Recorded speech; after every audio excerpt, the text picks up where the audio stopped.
पित्रे ब्रह्मोपदेष्ट्रे मे गुरवे दैवताय च प्राप्याय प्रापकायास्तु नमः श्रीनिधये नमः। नमो वेंकटेशाय वेंकटत्वरैवार्क्क नमः।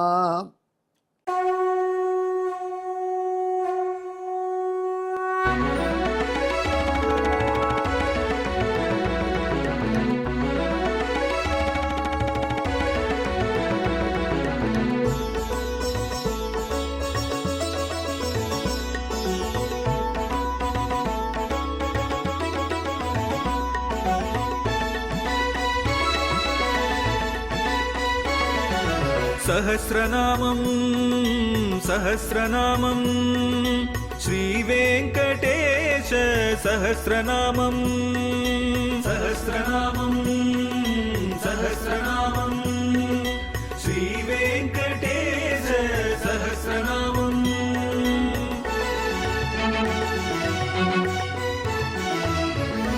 உலகில் கலிவினை தோஷம் அகற்றும் நாமம் சஹஸ்ரநாமம்.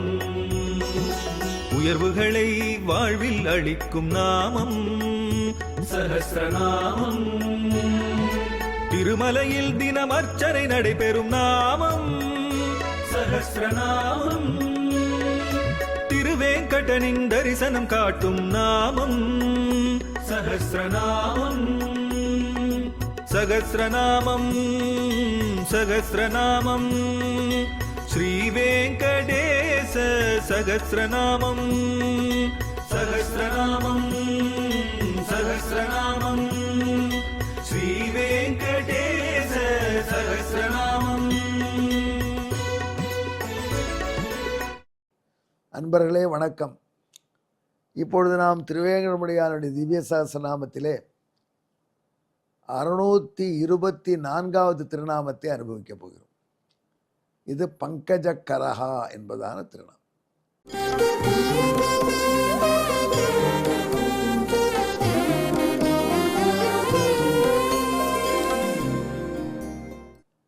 தாமரையை கையிலே வைத்திருப்பவன். உடனே உங்களுக்கு யாருடைய திருமுகம் முன்னாடி வரும்? குருவாயூரப்பன். பெருமாள் குருவாயூரப்பன் இந்த வலது கையில் கீழே தாமரையை பிடிச்சிட்டு இருக்கிறான். ஒரு கையில் கதை, ஒரு கையில் தாமரை, ஒரு கையில் சக்கரம், ஒரு கையில் சங்கு. குருவாயூரப்பனும் பெரிய கலியுகத்தில் கண்கண்ட தெய்வமாக கேரளாவில் காட்சி தரான்.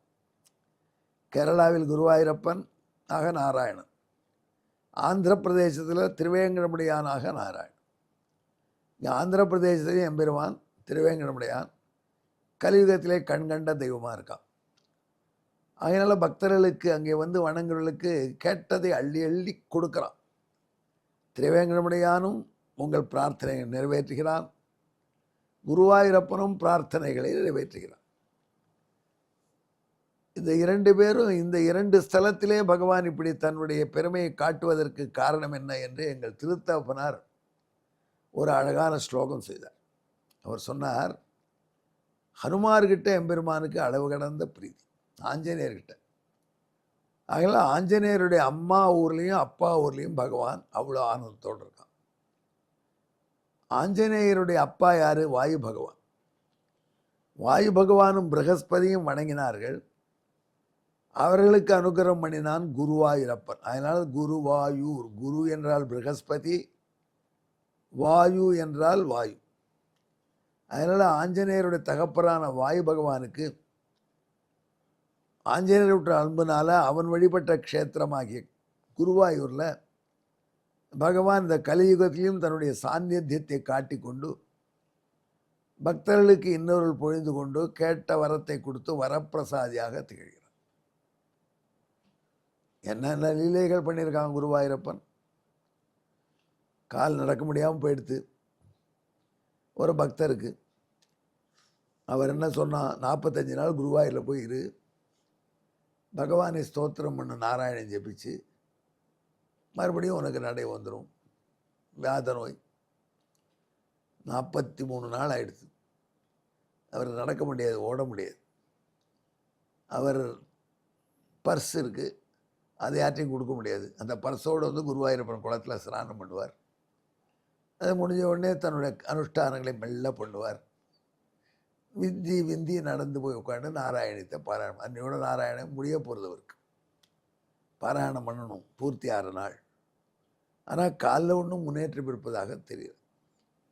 கலியுகத்திலே கண்கண்ட தெய்வமான குருவாயூரப்பா, என் காலில் வச்சு மீண்டும் நடக்க முடியலேன்னு உங்கள்கிட்ட வந்தேன், அதே நிலைமை தான் இருக்கேன், வந்தபோது எப்படி இருந்தனோ அப்படித்தானே இருக்கேன் அப்படின்னு நினச்சார் அவர். அப்படின்னு மெல்ல குளிக்க போனார். அவர் மேல் படியில் குளத்தில் வச்சிருக்கார் அவருடைய பர்ஸை. அத்தை ஒருத்தன் டப்பாவில் தூக்கலாம். இவர் 4 படி கீழே இறங்கிட்டார். இவரால் ஓட முடியாது, விந்தி விந்தி நடப்பார், வேகமாக முடியாது. அந்த இங்கே வந்திருக்கார். அந்த பர்ஸை அவன் எடுத்தான். எடுத்து யார் பர்ஸ் ஜெர்ந்து அப்படின்னு அவனை பிடிப்பதற்காக ஒரு குதிச்சு மேலே வந்தார். அவன் பின்னாடி போனான், போயிட்டான். ஆள் அப்படில. குருவாயூரப்பா, வியாதி தீரத்துக்காக கண்கண்ட தெய்வமான உன்னை வழிபட இங்கே வந்தேன்.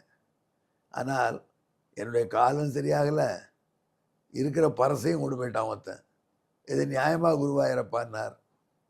பக்கத்தில் ஒருத்தர் சொன்னார், என்னையா முணுமுணுக்கிற, உனக்கு கால் சரியில்லையா? அந்த குளத்துலேருந்து இருந்தாலும் ஓடி வந்தேன் இப்போ. ஆமாம், கால் சரியாக்கிட்டான். அந்த பர்ஸு போயிடுது. ஏன் காலே கிடச்சிடுது, பர்ஸ் போனான் என்னையா அப்படின்னா, அப்படி திரும்பி பார்த்தா மேலே பர்ஸை தூக்கி ஒருத்த போட்டான். இதாயா அந்த ஆள் எடுத்து போன பர்ஸு. அப்போ குருவாயூரப்பன் காலில் போய் விழுந்தார். இந்த வரலாறு குருவாயூரில் பகவான் பிரத்யட்சமாக பக்தர்களுக்கு அனுகிரகம் செய்கிறார். திருவேங்கடமுடியான் வரலாற்றுக்கு எழவே கிடையாது. எப்படியெல்லாம் பக்தர்களுக்கு அனுகிரகம் பண்ணியிருக்கான், அவன் தான் பண்ண முடியும். அப்படி பக்தர்களுக்கு அனுகிரகம் பண்ணி அவரை கேட்டதையெல்லாம் அள்ளி கொடுத்துட்டுருக்கான் திருவேங்கடமுடியான். இந்த 2 க்ஷேத்திரத்துக்கு என்ன காமன்னா, வாயுபுரம் என்பது அனுமாருடைய தகப்பனார் வாயு, அவருக்கு பிரத்யட்சமான பகவானுடைய ஸ்தலம். திருமலை என்பது யாரு? அனுமாருடைய தாயார் அஞ்சனா. 7 மலைகள், அஞ்சனாத்ரி ஒன்று. அஞ்சனமலை ஏன் அஞ்சன வெப்பன் அப்படின்னு ஆழ்வாரே பாடுறார். ஏன் அதற்கு அஞ்சனமலை என்று பெயர்? அங்குதான் அஞ்சனா தேவி தனக்கு நல்ல பிள்ளை வேண்டும் என்று தபஸ் பூர்த்தி பண்ணி பிள்ளை பெற்றார். அந்த பிள்ளையாத்தான் ஆஞ்சநேயர் அவதரித்தார். அதனால் அஞ்சனா தேவி தபஸ், அனுமாருடைய தாயார் தவம் பண்ண இடம் என்று திருமலை மீது பகவானுக்கு ஒரு அன்பு. ஹனுமாருடைய தகப்பனார் தன்னை தரிசித்த ஸ்தலம் என்று குருவாயூர் மீது ஒரு அன்பு. ஆகையினால இப்போ நாரதர் 2த்தையும் நினச்சி பார்க்குறார். அப்படி ஒரு காம்பினேஷன் போடுறார். திருவேங்கடமுடியான் கையில் ஒரு தாமரை பூ கொடுத்தா எப்படி இருப்பான்? இப்படி தான் இருக்கான் திருவேங்கடமுடியான். அவன் கையில் தாமரை பூ கொடுத்துரு, எப்படி இருப்பான்னார்? பங்கஜக்கரனாக இருப்பான். குருவாயூரப்பன் ப்ளஸ் திருவேங்கடமுடியான், அப்படி ஒரு அழகான காம்பினேஷன். அதை நினைத்து சொல்கிறார், பங்கஜக்கராய நமஹா. அன்பர்களே, இதுவரை நாம் உங்களுக்கு எவ்வளவோ சொன்னோம். எதுக்காக குருவாயூரப்பன் தாமரை பூவை கையில் பிடிச்சிட்டு இருக்கிறான்? அதனுடைய தண்டு அவருடைய திருவடி விரலுக்கு நடுவில் இருக்கும். அதற்கு என்ன காரணம்? அதையும் திருத்தாப்பனார் சொல்லியிருக்கார். அவர் மணிமங்கல ஸ்தவம் என்று ஒன்று எழுதினார். என்னுடைய சகோதரிக்கு அவர் பார்த்த வரனோட கல்யாணம் நடக்கணும். இதெல்லாம் நினச்சி பார்க்கக்கூடிய விஷயம் அல்ல. அந்த ஸ்தோத்திரத்தை எழுதி பாராயணம் பண்ணார். அந்த விருப்பம் நிறைவேறியது. அதை சொல்கிறார், அப்பனே, என்னுடைய இதய தாமரையில் உன்னை நான் வச்சுக்கணும். ஆனால் உன்னை தவிர மீது எல்லாத்தையும் தான் அங்கே வச்சுருக்கோம், குப்பை தொட்டியாக வச்சுருக்கோம். அதில் பகவானுக்கு தான் இடம் கிடையாது. அவர் தான் தொங்கணும் ஃபுட்போர்டில். அவ்வளோ குப்பையை உள்ளே போட்டு, அடுத்த ஆத்துக்கார மேலே பொறாமல், எதிர் வீட்டுக்கார மேலே உள்ள ஆத்திரம், இது எல்லாத்தையும் உள்ளே வச்சுட்டு, நான் எம்பெருமான் வந்து உள்ளே வரணும்னா அவருக்கு இடம் கிடையாது, ஃபுட்போர்டில் தூங்கிட்டு வரணும். அப்படி வச்சுருக்கோம். அந்த இதய தாமரை நீ என்கிட்ட கொடுக்க மாட்டேன், எனக்கு இடம் தர மாட்டேன்.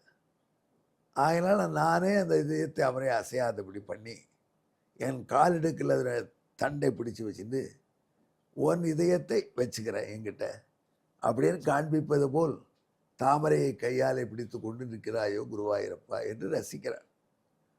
அப்படிப்பட்ட குருவாயூரப்பனாகவும் காட்சி தருகின்ற திருவேங்கடமுடியானுக்கு இந்த பங்கஜக்கரன் என்ற திருநாமம் இப்படி பொருந்துகிறது. நாரதர் ரசித்து சொல்கிறார். அவருடைய கையே தாமரை போல இருக்கிறதுனால பங்கஜகரன்னு அர்த்தம் சொல்லலாம். கைவண்ணம் தாமரை என்று திருமங்கை ஆழ்வார் பாடலையா? தாமரை கையன் என்று சொல்லவில்லை ஆழ்வார்கள் தான் சொல்லலாம். அந்த பொருளும் வச்சுக்கலாம். ஆனால் அதை விட சிறந்த பொருளாக இதை கருதுகிறோம். ஏனென்றால் தன்னுடைய பக்தனான அனுமார்கிட்ட உள்ள அன்பினால் அவருடைய அப்பா அம்மாவுக்கே பகவான் அருள் பண்ணுறான்.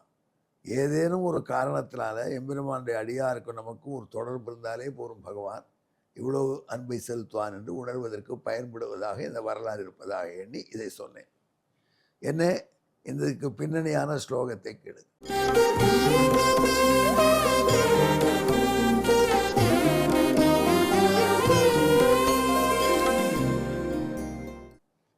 பங்கஜம் ஸ்வகரே பிப்ரத் பத்தனே வரத பிதுஹு சபங்கஜகரோ நாம்னா மாதுரத்ரௌச மாருதேகே. இதற்கு பின்னணியான பாசுரத்தை கேளுங்க.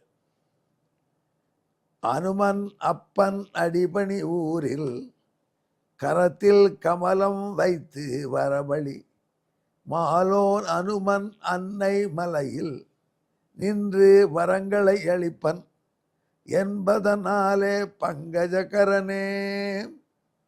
இப்படிப்பட்ட நம பங்கஜநேத்ராய என்று தாமரை கண்ணா என்று சொல்லி வழிபடுவார்கள். தாமரை கையாவோ என்று சொல்லி வழிபடுவார்கள். எம்பெருமானுடைய திருமேனி பல இடத்துல தாமரையை வைத்திருக்கா மாதிரி இருக்கு. அவன் கை தாமரை, கண் தாமரை, திருவடி தாமரை, எல்லாம் தாமரையாக இருப்பதனால ஒரு தாமரை காடு போல இருக்கான். அவன் நமக்கு காட்சி தர வந்தால் ஒரு மொபைல் தாமரை காடு, நடந்து வரும் தாமரை காடு போல இருக்கான், இல்லை நடந்து வரும் தாமரை பொய்கை போல இருக்கான் என்றெல்லாம் ஆழ்வார்களும் பக்தர்களும் ரசிக்கிறார். அப்பேற்பட்ட பங்கஜகரனான திருமாலை அனுமாரின் தொடர்போடு அனுபவியுங்கள். ஏனென்றால் அவர்தான் சீதாதேவிக்கு ராம கமலபத்ராட்சகா சர்வசத்வ மனோகரகா என்று தாமரை கண்ணன் ராமன் என்று சரியான அடையாளம் சொல்லி சீதையை நம்ப வைத்தவர்.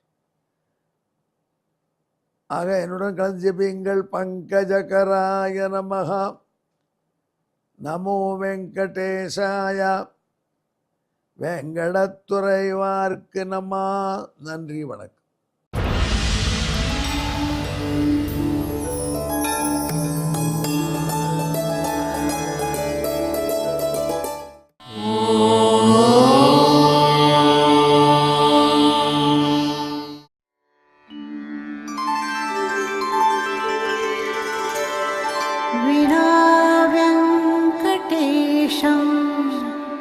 ननाथो ननाथः सदा वेङ्कटेशं स्मरामि स्मरामि. हरे वेङ्कटेश प्रसीद प्रसीद. प्रियं वेङ्कटेश प्रयच्छ प्रयच्छ.